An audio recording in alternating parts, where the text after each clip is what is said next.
स्वराज्य न्यूज, रयतेचा बुलंद आवाज।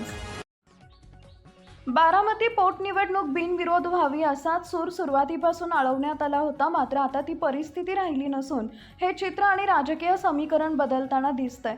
नुकताच बारामती आणि राहुरी पोटनिवडणुकी संदर्भात एक महत्त्वाचं वृत्त समोर आलं असून बारामतीत बिनविरोध निवडणूक होणार नसल्याचं स्पष्ट होतंय। काँग्रेस पक्ष बारामती आणि राहुरी या दोन्ही विधानसभा पोटनिवडणूक लढवणार असून त्यासाठी पक्षश्रेष्ठींनी निवडणूक लढवण्यास हिरवा कंदील दिल्याचं म्हटलं जातंय। या निर्णयानंतर बारामती विधानसभा पोटनिवडणुकीसाठी गुरुवार 2 एप्रिल 2026 रोजी उमेदवारांच्या मुलाखती सुद्धा पार पडल्या। राहुरी विधानसभा पोटनिवडणुकीसाठीही लवकरच उमेदवारांची निश्चिती होणार असून मित्रपक्षांशी चर्चा करून उमेदवारांच्या नावाची घोषणा करणार असल्याची माहिती आहे।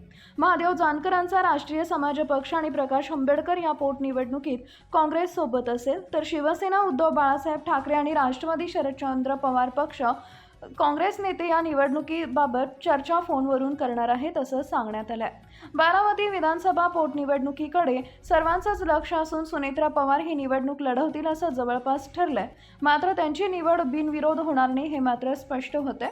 यापूर्वी सुद्धा पवार कुटुंबातून किंवा शरद पवारांकडून कोणताही उमेदवार देण्यात येणार नाही अशी समोर चर्चा आली होती, मात्र मवियातून ही निवडणूक बिनविरोध होऊ द्यायची नाही असं मत काँग्रेसचे प्रदेशाध्यक्ष हर्षवर्धन सपकाळ यांनी मांडले होते, ज्यामुळे ही निवडणूक बिनविरोध होणार नाही हे स्पष्ट होतं।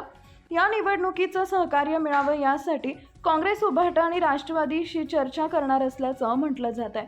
यामध्ये शरद पवारांना विश्वासात घेणं ही बाब महत्त्वाची असेल। प्रकाश आंबेडकर आणि जानकरांचा पक्ष आपल्यासोबत असल्याचा दावा काँग्रेसनं केला असल्यानं आता ही निवडणूक बिनविरोध होत नसल्याचं चित्र आहे। पुढील 2 दिवसांमध्ये काँग्रेस इथं उमेदवार जाहीर करेल असंही म्हटलं जात आहे, त्यामुळे आता हा उमेदवार कोण असेल हे पाहणं महत्त्वाचं ठरणार आहे।